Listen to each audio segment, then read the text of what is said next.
Okay, hello and welcome. So this is Ignorance is Myth, and this is going to be the podcast where we discuss about how we can learn from ancient mythology and what sort of lessons we can apply to our daily life today.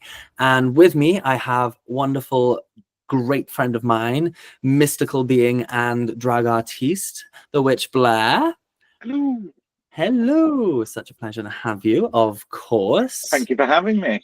Oh, anytime, darling, anytime. I'm really looking forward into getting into this with you because obviously you are someone who practices within mythology and spirituality and all that stuff. And you're quite well knowledge, and I respect what you have to say regarding this sort of stuff because we've had many of these conversations in the past. And it's about Yeah. right, and it's about time we got them into recording, I think. So Usually yeah. we have them in a pub beer garden. This is sort of way more professional.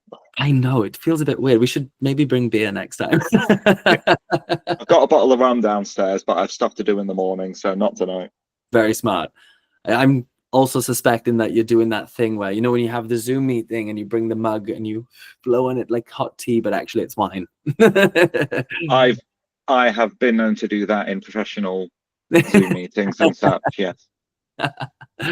Luckily, you're a drag artiste, so what does it matter? It's expected. Exactly. Well, because I drive to most of my gigs, I can't get drunk when I'm doing those, so I have to get drunk when I'm doing the Zoom chats to arrange what's going to happen. Oh, I see. Perks of the job. I mean, you've got to work it out. If they're taking away one benefit, they've got to give you another. I think it's all about balance, which I'm sure we'll discuss. I love that. Okay, so today we've prepared the Greek myth of Sisyphus. Yeah. Ooh, Sisyphus.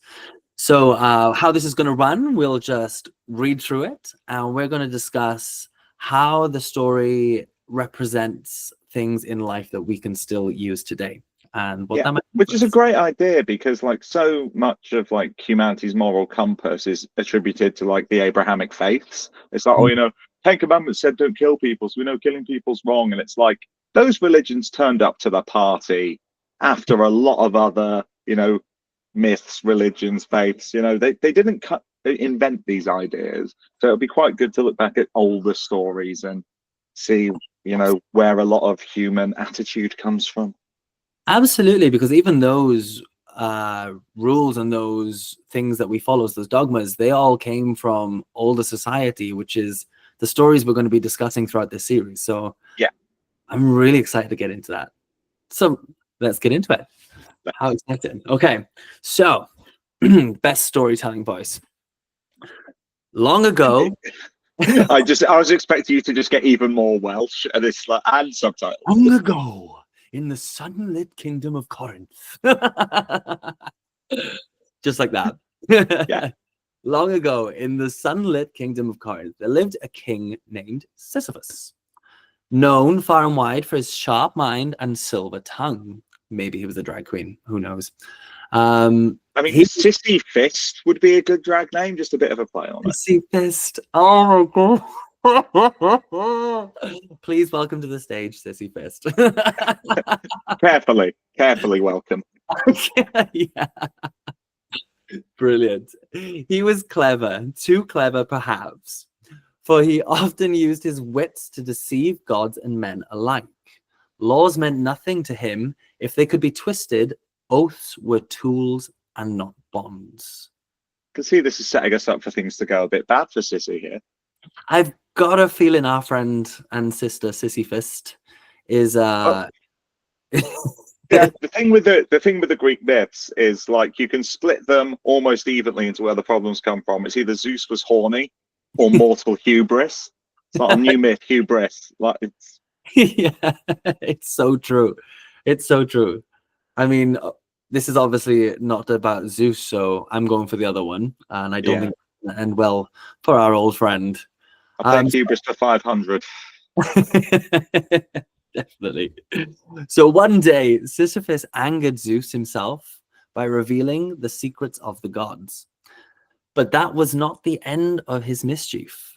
When the god of death, Thanos, came to claim him. Thanatos.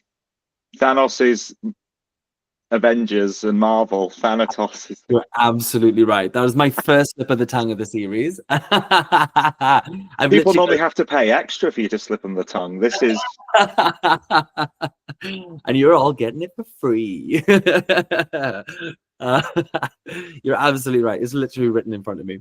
Thanatos. Thank you. When the god of death, Thanatos, came to claim him, Sisyphus greeted him with a smile and shackles. He chained death itself, and for a time, no soul could die. Soldiers survived their wounds. The old lingered in agony. I'm struggling to read today. And the balance of the world began to crack. This is why I don't do voiceover work. but also like I'm wearing my glasses. I know. You could be wearing yours. Well, I just had laser eye surgery actually, so I'm not. Oh wow. Yeah, I'm really loving it. I mean, they're not fully healed yet, so maybe I can put it The down to hubris of the laser eye surgery has made you unable to read a hubris-based Greek myth. It's poetry. Isn't it poetry? It's quite funny with the slip on Thanos because Thanos, not in the Avengers movies, but in the Infinity Gauntlet saga in the comics, the reason he kills half the universe is because he's in love with Death and wants to impress her. So Thanos' name being so similar to Thanatos, the Greek god of death, is quite fun. That's so interesting. And I mean, I definitely meant to do that. Absolutely. I know you understand this. I'm explaining to the audience who might not have understood your very subtle thing. You're on your own with Begain to crack. That's I'm not helping you there. That one was all me. But no, I think it's so far we can see that okay, soldiers survive in their wounds, and the old lingered in agony. So death, I think this is definitely pointing towards the importance of death and what that means in the cycle for life to keep on going. Yeah, but imagine as well, like it's like, well, you can't die, but you still feel pain. Imagine having, because like some people when they're so severely wounded, the thing that kills them is actually the shock response. The body can't process the pain, so it shuts down. You're going to have to endure all of that because your body doesn't have the death eject button. Yeah, my gosh. Oh god, yeah, that's quite bleak, isn't it? So like, and also talking about bleak, he didn't just chain death. I believe in many times of the myth, he also like puts him in a big trunk. just captured him. But also, it's like, yeah, no one's dying at the moment because death is locked up. But you have locked up death, who is one of many gods who may have issues with you. And like you live in like the ancient Greek time of myth, you know that the gods can be very unreasonable and have very short tempers. Like you are asking for trouble at this point. Yeah, absolutely. I don't want to die today. I'd rather be absolutely annihilated next week. Yeah, absolutely. And that interference with nature is kind of like, I mean, I'm sure we're going to get into his comeuppance in just a second. But that interference with nature obviously is not going to come without its own wrath. Oh yeah, like, well, that's the thing. You're causing this much pain for people. Like I say, soldiers living on with these fatal wounds. Yeah. Old people, who have managed to live a long and full life, but then are like ragged, decrepit. They're struggling to breathe, and their bodies just won't let them stop. Like it's not just the gods who are going to be peeved. If any of these humans found out what he'd done, they'd be livid. Yeah, I'd be fuming as well. It's like, they promise that the two things in life you can't avoid is death and taxes. If I've paid taxes for 80 years and now I'm being made to stay alive and pay taxes when the second promise isn't being fulfilled, livid. I was promised that death would come and taxes would stop. That's a very good point. Like we're given a timeline when death is a part of our cycle. We have a beginning, we have an end. So what happens to time if we remove the end? Well, that's the thing. If you have no, I mean, one of the things I love when people write immortal characters is when it's like you see them sort of slowly like they either go insane because like either they're the only one who's living and everyone they ever love dies, or it's just like, how do you feel that time? Or how do you feel the need to do something when your life doesn't have a deadline? You Yeah. can procrastinate literally forever. Wow. It just fully I always removed. think immortality would be a curse. When people say, when you do that that friend with your friends, game with your friends, you're drinking, oh, what would you wish for Hmm. if you could wish for anything? And there's always someone who just says, I want to live forever. I just go, no. Absolutely. Yeah. I think you're right. It brings us like a sense of urgency, that desire to get things done. I suppose, would anyone have done anything if they didn't have a set time to do it? It's like, did Well, you look ever at the get gods. those, did you Sorry. get, I was gonna say, like, did you ever get those essays like when you were at school or university or whatever, and they would say, okay, on this topic, like if they didn't give you like a topic or a headline or a heading, it was always so much harder to come up Yeah. with something, you know. When we don't have like a specific frame to work within, getting anything done is just too much choice. Yeah. I mean, and also just, I mean, look at the gods, the Greek gods in these myths. They are immortal. They don't age. They live forever. And look at the way they behave. They behave like children. They've never had to mature. There's never been consequences to their actions, except maybe with each other. Oh, You wind up Zeus, he'll have you. You cheat on Hera, she can't have you, she'll have your kids. yeah. And but they just, they're always portrayed as sort of very childish. I always picture them as like the worst tropes of teenagers. Yeah. And it's like, whereas when you know that you're going to die at a certain point, you grow and you change, you like evolve within your own lifetime, Yeah. because you you don't always have tomorrow.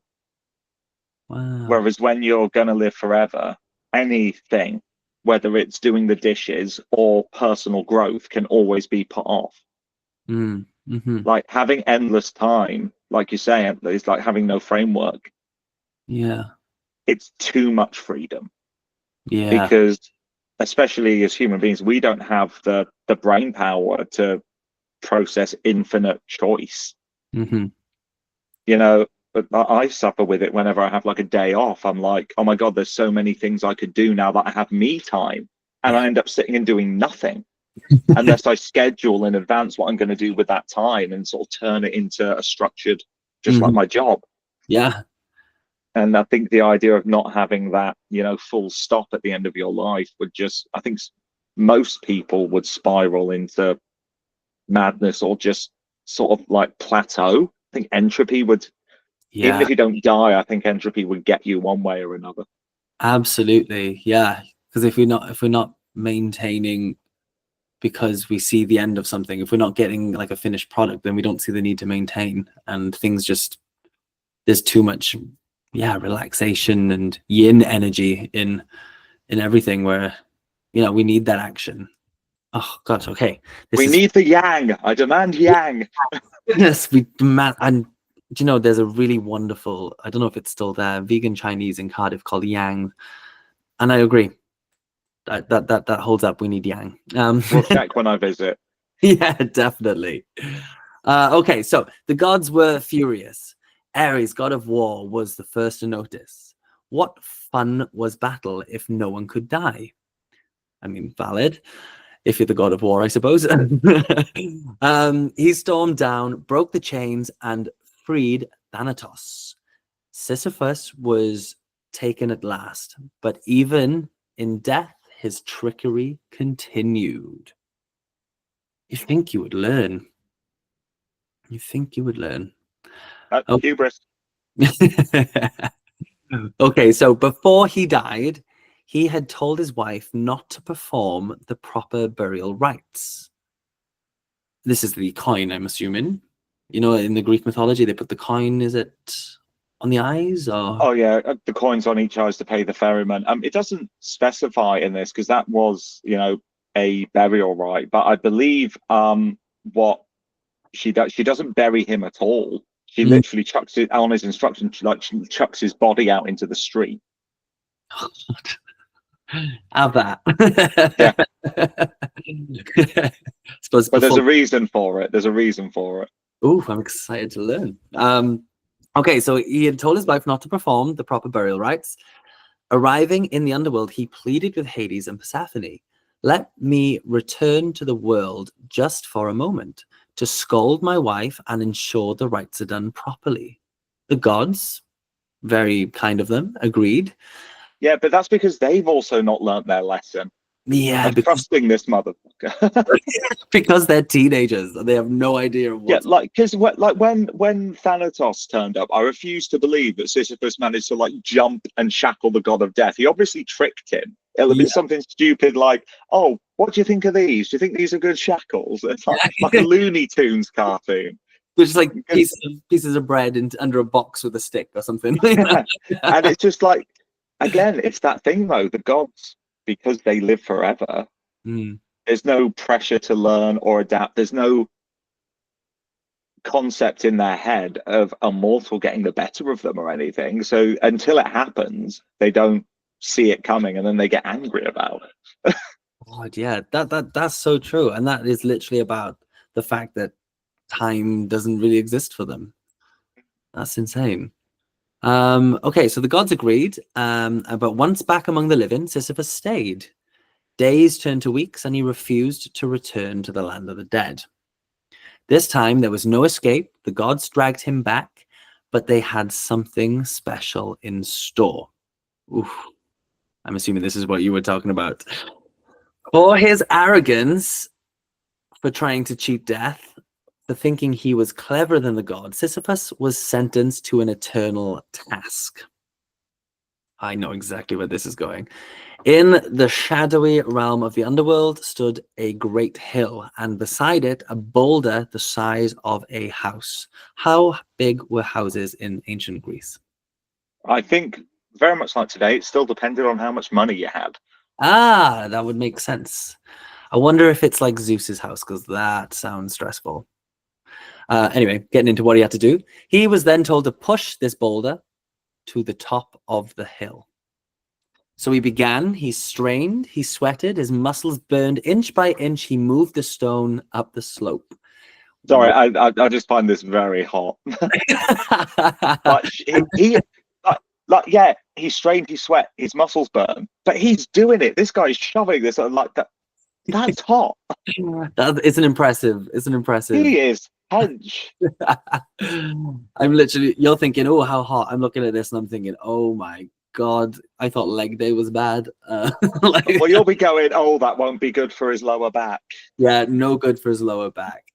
Absolutely not. He's gonna need to come for some massage treatment after that. Um, so he began and he strained, he sweated, his muscles burned inch by inch, moved it up. But just as he neared the summit, the boulder slipped from his grasp and down it tumbled, crashing to the base of the hill. And so he began again forever. Each day, Sisyphus climbs, each day the stone falls.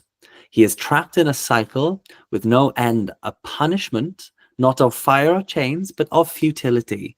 And in that endless labor, he pays the price for trying to outwit the gods. Well, they say trying. He did on several occasions. That's true. That's true.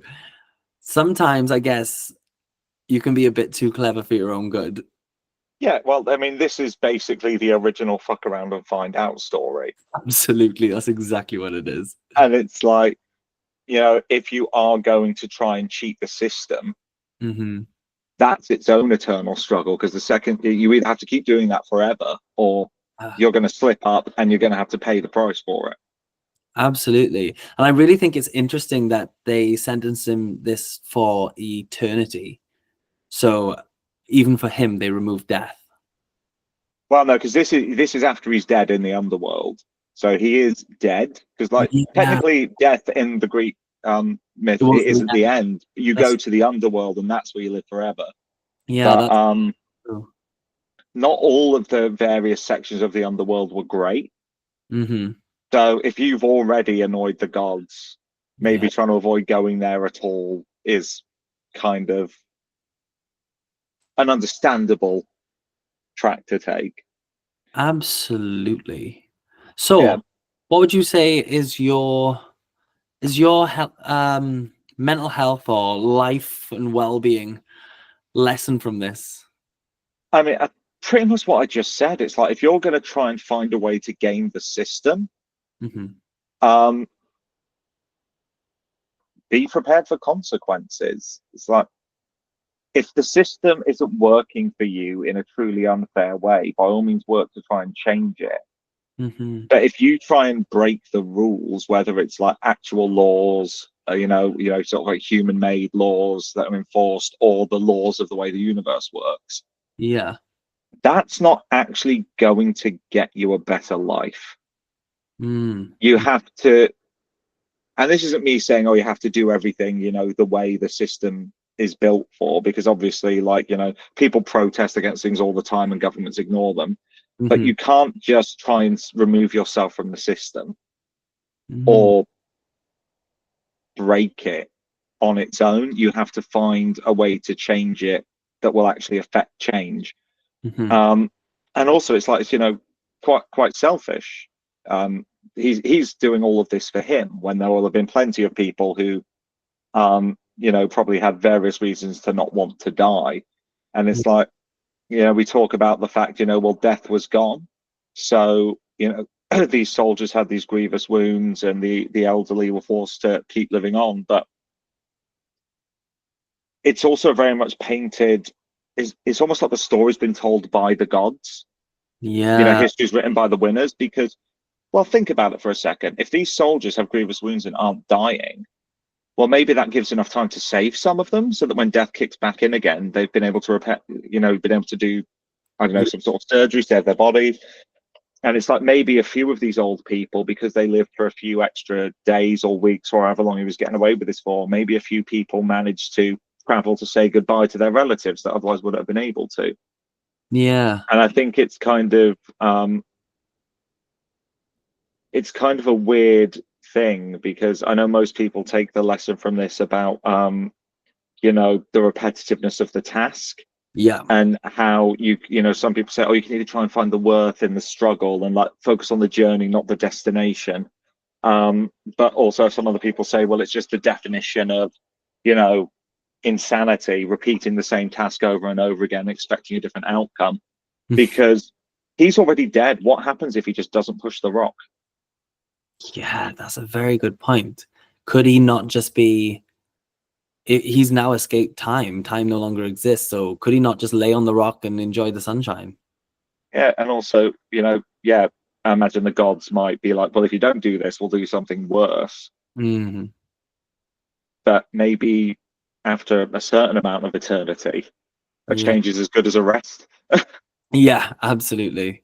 But also, it's like, surely, does it get easier every day? Is he still getting stronger? How does mass come into this when you're not alive, when you're like a soul? There's Yeah. so many interesting questions. And I think the danger with this one of looking at it as like a mental health lesson is Hmm. the idea of going like, oh well, you just commit to the grind and you do like you keep struggling no matter what. And it's like, well, that's what keeps people trapped in systems of oppression forever, is that mentality. There's a kind of an idea with this myth of don't question authority, Hmm. because if you do, you will be punished. And also you do just have to keep doing what's done, because if you do disobey, you'll end up doing this repetitive thing forever. And isn't that awful? Well, actually, if you're stuck in a system of repression, your whole life is an awful repetitive chore. Yeah, absolutely. So you can either take the lesson.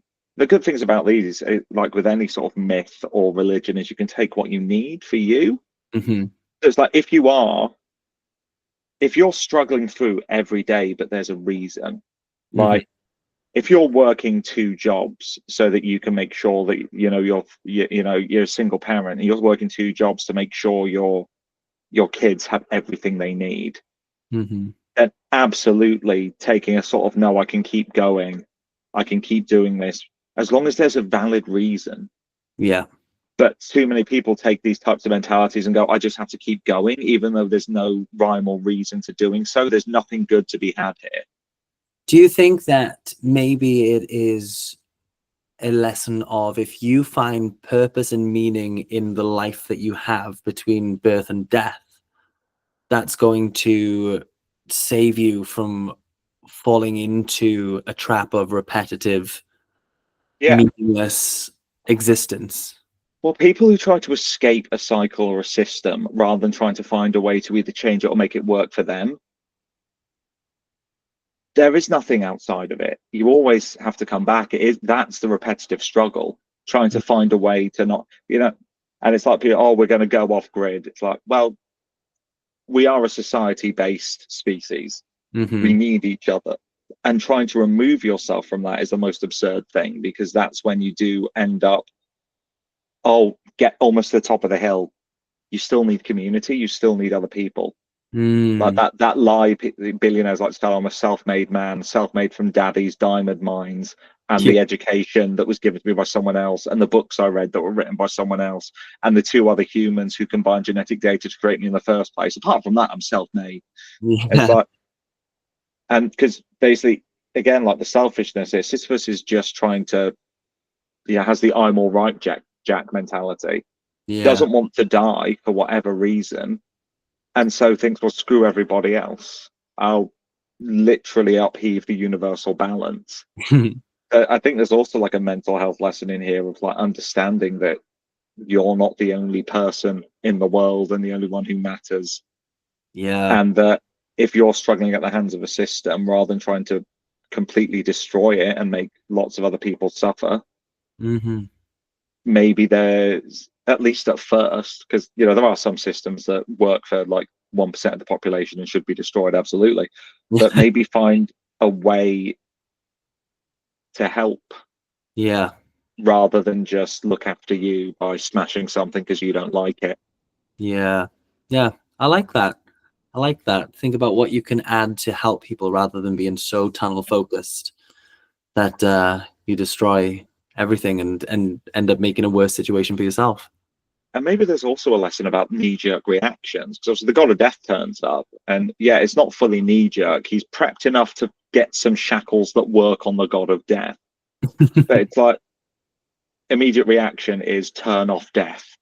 And it's like, knee-jerk reactions have often far wider reading consequences than we think of in the moment. But like I say, it wasn't completely knee-jerk, so I refuse to believe a standard set of shackles would have worked. He must have found some way. He prepped for this. But I guess there's also like pick your battles, because this is very much a fuck around and find out. Like, again, like, he put off death for a bit, but it still got him. Absolutely. And it always will. Like, you can't just lock up something. I mean, that's a mental health lesson. You can't just lock something in chains in a chest and assume you'll never have to deal with it. Wow, that's so true. That's so true. If the longer you leave it in there, and if you're not the one that opens it, if it comes out because something else knocks it open or it breaks out, it's going to be even harder to deal with. Wow. Because it's going to be pissed. So true. I love that as the lesson from this. Sisyphus, fuck around and find out. Like, you don't want to do that. That's magical. All right, I guess we'll leave that one there. So thank you everyone for having a listen. And we've been Cal and the Witch Blair. And you can follow the Witch Blair on Instagram at _witch_Blair. And I will. Someone else beat me to the name. We will catch you on the next one. Thank you very much, guys. Goodbye. Cheers. Bye.